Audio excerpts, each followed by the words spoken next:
Hello दोस्तों, मैं आशुतोष कुमार। आप देख रहे हो सबका नॉलेज यूट्यूब चैनल। आज हम लोग फाइनल जो मॉडल पेपर आया हुआ जैक बोर्ड से उसका सॉल्यूशन देखेंगे, क्योंकि हम लोग जो अभी देख रहे थे कुछ दिन पहले से तो आपका था मार्केट का गेस पेपर का सॉल्यूशन हम लोग देख रहे थे। वो भी काफ़ी इंपॉर्टेंट है, वहाँ से सवाल बहुत आएंगे, तो ये सारे सेट को कर लेना है। और हम लोग इसे भी देख लेंगे क्योंकि आपका सबसे ज़्यादा इंपॉर्टेंट वो क्या बोलते हैं, सबसे ज़्यादा इंपॉर्टेंट आपका यही मॉडल सेट रहने वाला है, क्योंकि यह ओरिजिनल आपका जैक बोर्ड से रिलीज किया गया था इसे। ठीक है, तो देखिए टोटल नंबर ऑफ क्वेश्चन 40 रहेंगे। ठीक, ऑल क्वेश्चन आर मैंडेटरी। ठीक है, 1 marks is assign to these questions, there are the 4 option for the each question, choose the correct option. ये सब तो इंस्ट्रक्शन आपको पता होगा। चलिए बिना टाइम वेस्ट किए क्लास 11th के लिए हम लोग देख रहे हैं। फर्स्ट सवाल है कि which of the following is not a characteristics of questionnaire. Questionnaire का कौन सा यहाँ पर गुण नहीं है। ठीक है, तो आपको बताना है। तो ऑप्शन देखिएगा, फर्स्ट क्या है आपका, question are can be lengthy. क्या है, लेंथी। लेंथी में काफ़ी बड़ा होना चाहिए, हो सकता है कैन बी। एंड कह रहा है किसे, there should be no clue for answer in the question. या इन क्वेश्चन में कोई भी क्लू नहीं रहना चाहिए आंसर के लिए, ये होना चाहिए।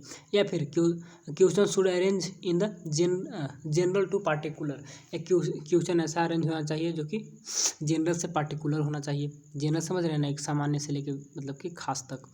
इसके बाद क्वेश्चन शुड बी क्लियर है, क्वेश्चन क्लियर होना चाहिए।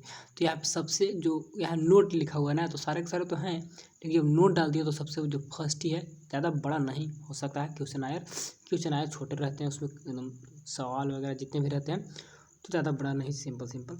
और ताकि उसका अच्छे से जवाब दे सके, ज़्यादा सवाल ना रहे, ताकि ज़्यादा सवाल से इरिटेट भी हो जाता है जो क्या बोलते हैं, जिससे हम लोग सवाल पूछते हैं। Who is known has the father of statistics. बहुत इंपॉर्टेंट सवाल है, हमेशा पूछता है। कौन थे, गॉटफ्राइड एंकेनवाल। ठीक है, ये आपका पूछा है, क्या बोलते हैं मॉडल सेट पिछले क्या हम लोग जो सोल्यूशन कर रहे हैं तो उसमें भी था और रहता है, हर बार पूछता है। फिर ये भी 3rd नंबर सवाल है, बहुत इंपॉर्टेंट है कि economics is the study of main in the ordinary business of life.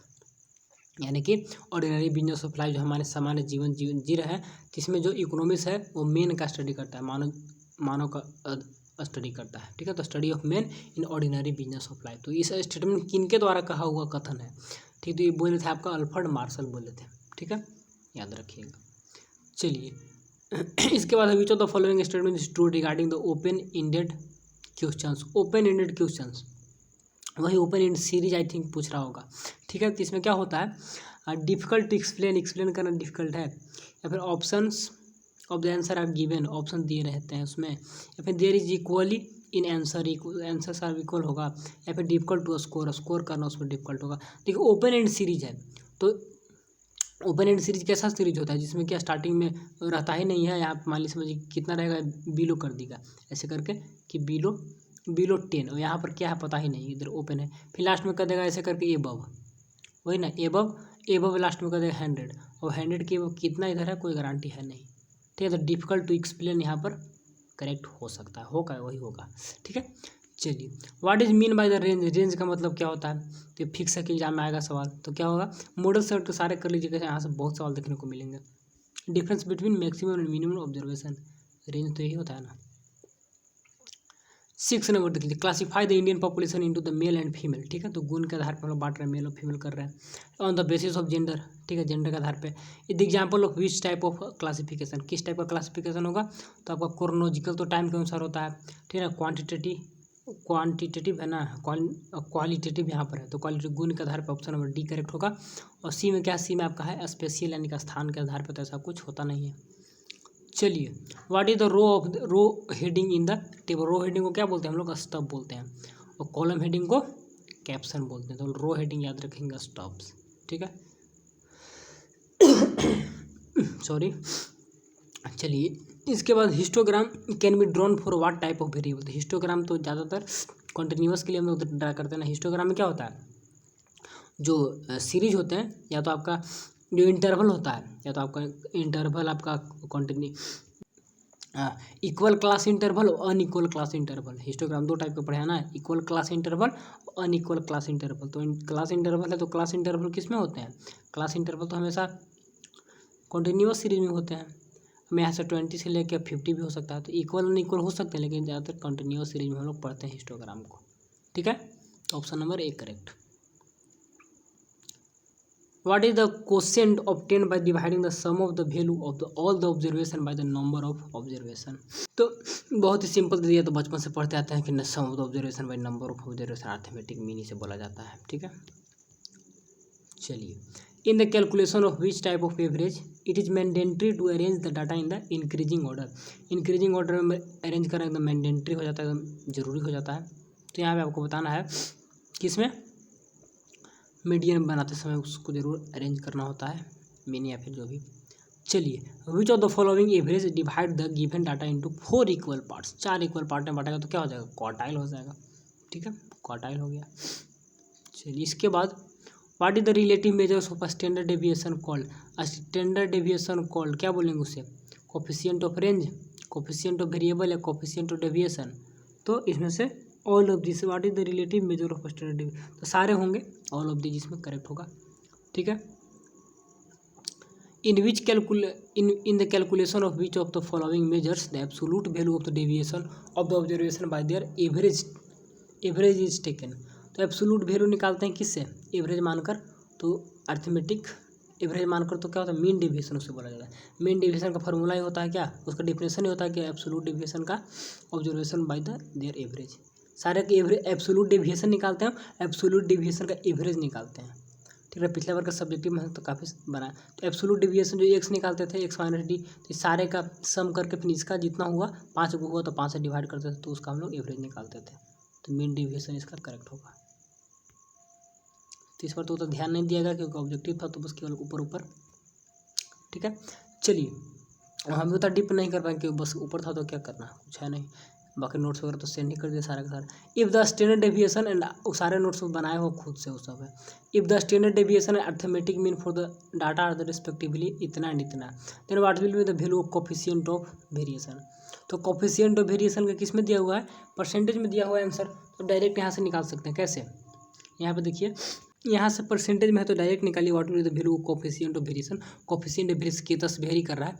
देखिए, अर्थमेटिक मीन क्या होता है, बेस होता है। हमेशा मान के चलिए, हमेशा किसी भी कितना भी कैलकुलेशन, कोई भी डेविएशन रहे, कुछ भी रहे, हमेशा उसको बेस ही मानेंगे। तो बेस हमेशा कहाँ रहता है, बेस हमेशा नीचे रहता है, याद रखिए, बेस है, आधार है। इसी के ऊपर जो भी घटना होंगे, तो यहाँ पे किसका एक और डाटा था, स्टैंडर्ड डेविएशन या फिर और भी डेविएशन या कुछ भी दिया रहेगा, तो उसको हम लोग ऊपर मानेंगे। इसको आप नीचे मान के इसको 100% में है तो 100 से निकाल दीजिए, डायरेक्ट फार्मूला से निकल गया। ठीक है, अलग से कोफिशिएंट का फॉर्मूला वगैरह नहीं लगाना है, और सिंपल से काट दीजिए। 5 दूनी 10 और 16 दूनी 32 परसेंटेज में था, तो इसलिए 32 निकाल दिए। तो ऐसा सवाल अगर रहेंगे तो डायरेक्ट मीन को नीचे रखिएगा, बाकी जो अलग डाटा को ऊपर, बाकी परसेंटेज से सिंपल से निकल जाएगा। ठीक है, बाकी इसका अगर फॉर्मूला से डायरेक्ट बनाते हैं तो वैसे ही बन सकता है। चलिए, इसके बाद सबसे अच्छा बेस्ट यही तरीका है, कोफिशिएंट ऑफ, क्योंकि कोरिलेशन का फॉर्मूला तो अब कैसे निकाल रहा है कोफिशिएंट, क्या बोलते हैं, कार्ल पियर्सन से, या फिर कि कौन मेथड लगा रहा है, तो अलग अलग चले जाते हैं सब में। चलिए, coefficient of correlation is a number value of which by the, एक second, coefficient of correlation is the numerical value of which type of correlation, किस टाइप का, लीनियर, नॉन लीनियर, या फिर बोथ। यहाँ पे लीनियर का, आई थिंक लीनियर कोरिलेशन निकलता है। ऑप्शन नंबर 20 का करेक्ट होगा। ठीक है, coefficient of correlation is a numerical value, which type of correlation, तो न्यूमेरिकल वैल्यू तो लीनियर हो गया। ठीक, चलिए, नेक्स्ट करा कि the coefficient if the correlation between the two variable is perfectly positive. चलिए, ठीक है, then what will be the value of coefficient of correlation. तो परफेक्टली पॉजिटिव हमेशा क्या होता है, परफेक्टली पॉजिटिव में +1, बस, परफेक्टली पॉजिटिव +1, परफेक्टली नेगेटिव -1, इतना याद रखिए। तो जीरो कोरिलेशन में 0 होगा, बाकी तो उसके बीच में रहता है। Moderate, who is the credited with the development of rank correlation. एक चीज़ ध्यान दे रहे हैं, ज़्यादातर MCQ 17 नंबर तक पहुँचे हैं, ज़्यादातर किससे आपका है, कहीं से 20 के बाद देगा आई थिंक, लेकिन ज़्यादातर स्टैटिक्स और इकोनॉमिक्स अभी देखने को मिल रहा है। इसी से 2 बुक है ना, तो इसी से ज़्यादा दे रहा है अभी तक। देखते हैं, who is credited with the development of rank correlation, कौन थे, रैंक कोरिलेशन को डेवलप करने का क्रेडिट किसे जाता है, तो स्पियरमैन, क्या है, स्पियरमैन थे, तीनों को जाता है। ठीक है, तो स्पियरमैन को याद रखिएगा। In which of the following index measures the change in the retail price, retail तो कहाँ पे जाएगा, होलसेल प्राइस इंडेक्स जी नहीं, सेंसेक्स जी, इंडस्ट्रियल जी नहीं, रिटेल प्राइस इंडेक्स कंज्यूमर के लिए। ठीक है, तो हमेशा retail price change in the retail price index रहेगा, रिटेल है तो होलसेल होगा, नहीं तो कंज्यूमर प्राइस इंडेक्स यहाँ पर करेक्ट। ठीक है सब, ये सब तो बड़ा, ये सब तो रिटेल समझ रहे हैं, रिटेल जो खुदरा माल, तो खुदरा माल किसके लिए, कंज्यूमर के लिए होगा। ये सब तो आपका हमेशा थोक में काम करते हैं। ठीक है, सेंसेक्स तो बड़ी बड़ी कंपनियों के लिए करती है। और तो सवाल में क्या था, विच of the following index number measure the change in the retail price. Retail price में कोई भी चेंजिंग हो रहा है तो उसका माप कौन करेगा। ठीक है ना, तो उसका माप एक करने का बाद तो कंज्यूमर प्राइस इंडेक्स नंबर ही कुछ भी रिटेल प्राइस में चेंजिंग हो रहा है तो बताएगा। ठीक है, इंडेक्स नंबर क्या चेंजिंग बताता है, पिछले बार कितना, इस बार कितना, दो डाटा का, दो ग्रुप ऑफ डाटा के बीच में। इसके बाद इंडेक्स नंबर और कोरिलेशन में क्या अंतर होता है। इंडेक्स नंबर है कि इसे बेस ईयर और करंट ईयर ऐसे करके मिलाते हैं, एक ही मतलब डाटा एक ही टाइप का रहेगा। ठीक है, लेकिन और कोरिलेशन में दो ग्रुप अलग अलग ग्रुप के डाटा से करते हैं, इसमें एक ही ग्रुप के केवल ईयर आगे पीछे चेंज करते हैं। ठीक है, 2012 में कितना चीनी का दाम था और अभी कितना है, इस टाइप से। और कोरिलेशन में करेंगे, जैसे चीनी का दाम इतना था, आलू का दाम इतना था, तो कितना बढ़ा, कितना कैसे क्या घटा बढ़ा, उधर को रिलेट करते हैं।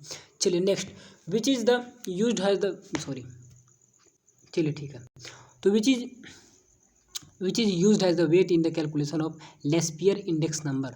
तो लेस्पियर इंडेक्स नंबर में वेट का उधार करना है तो क्या होगा, क्वांटिटी ऑफ करंट ईयर या बेस ईयर, इसमें कन्फ्यूजन है यहाँ पर। तो ज़्यादातर कंपेयर वगैरह हम बेस ईयर पर ही करते हैं, तो यहाँ पर आपका आई थिंक डी करेक्ट होगा। डी और बी में करंट में तो होगा नहीं, लास्ट ईयर है तो लास्ट में जीरो चला गया तो वही होगा बेस ईयर। ठीक है, लास्ट ईयर से हम लास्ट याद रखे थे, लास्ट में जीरो आ जाएगा, करंट में तो 1 आ जाता है ना, क्वांटिटी है तो क्यू, तो क्यू यहाँ पर क्या जाएगा, Q1 और यहाँ पर Q0, तो लास्ट ईयर को जीरो से रखे थे, जीरो से मल्टीप्लाई करते हैं फार्मूला में, अलग अलग फार्मूला सारे के थे। तो यहाँ पर चलिए, what is the index that emphasis the relative importance of item is called. तो यहाँ पर price, relative price index, simple aggregative index, weighted index, तो यहाँ पर सारे के सारे होंगे। What is the index that emphasis the relative importance of item is called, all of this, इसका करेक्ट मारिएगा। ठीक है, what is the primary sector of the economy is related to.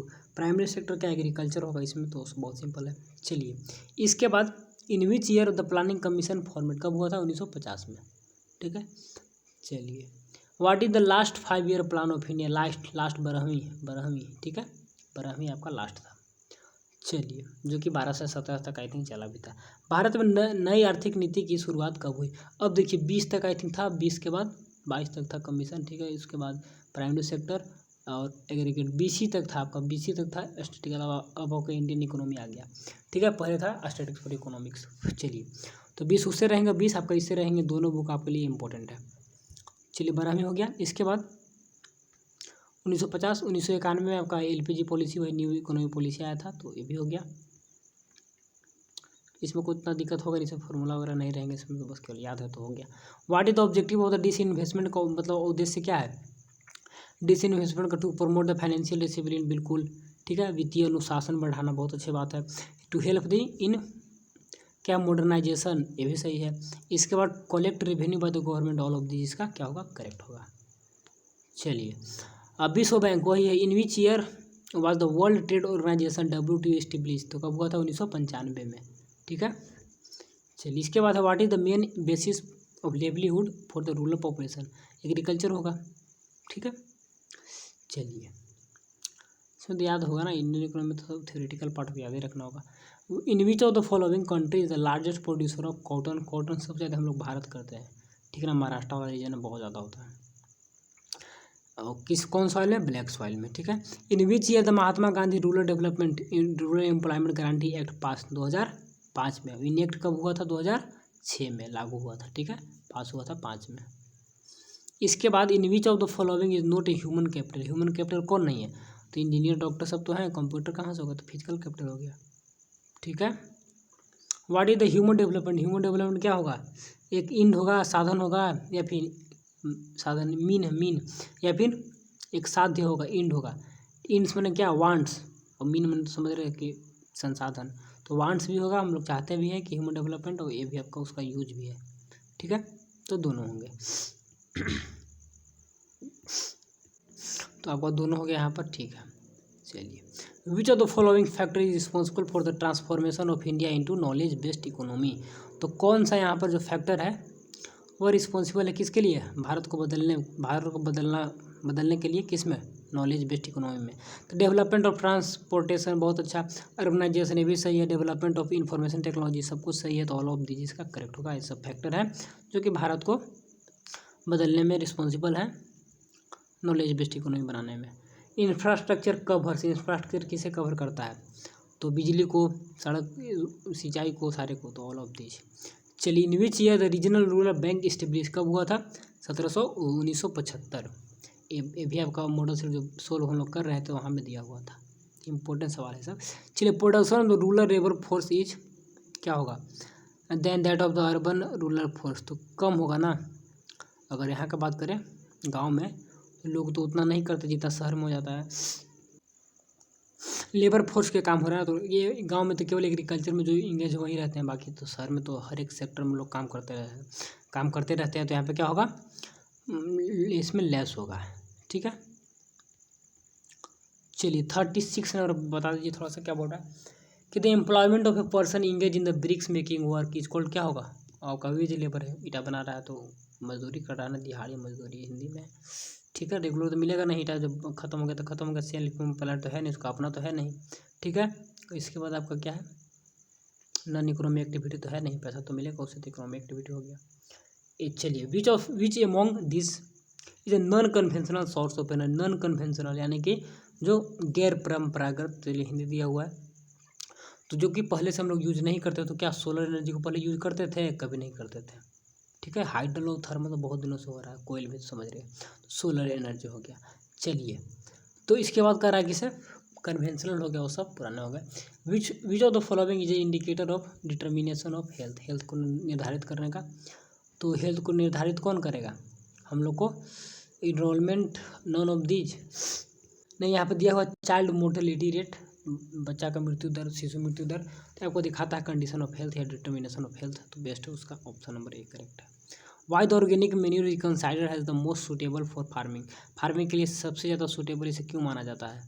तो क्योंकि यह क्या होता है? Chemical material are not available, तो केमिकल मटेरियल इसमें नहीं रहते हैं, इसीलिए बेस्ट है। ठीक है, और यहाँ पे हल्का हो या फिर कॉस्टली या फिर it is used less in quantity. तो ऑप्शन नंबर यहाँ पर नहीं, यहाँ पे सबसे अच्छा केमिकल इसमें नहीं रहता ऑर्गेनिक में, तो इसीलिए क्या है?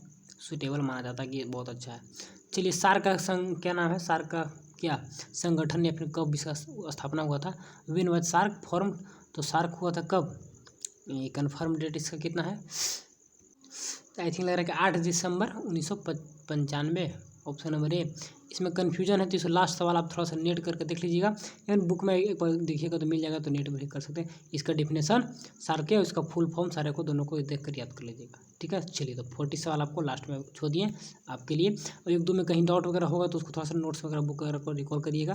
ठीक है, हो जाएगा। ठीक है, या फिर नेट वगैरह फिर देख सकते हैं, कहीं से अगर कोई डाउट वगैरह है तो सब कुछ अवेलेबल है। हो गया, इकोनॉमिक्स को देख लीजिए कैसे कैसे क्या था। अब हम लोग डायरेक्ट क्या करेंगे? इंग्लिश का बचा हुआ कुछ और मॉडल से वो सब बचे हुए हैं, तो उसे आप खुद से करिए, एक खाली इंग्लिश का डाल देंगे बस, बाकी हो गया। अब बम्बो रहे, टेंशन फ्री रहिए, और न्यू सेशन में नए सेशन को स्टार्ट किया जाएगा इंग्लिश इकोनॉमिक्स, और कोशिश करने के सारे सब्जेक्ट आपका एक ही प्लेटफॉर्म पे अवेलेबल करा दें। ठीक है, चलिए, तो all the best and thanks for watching.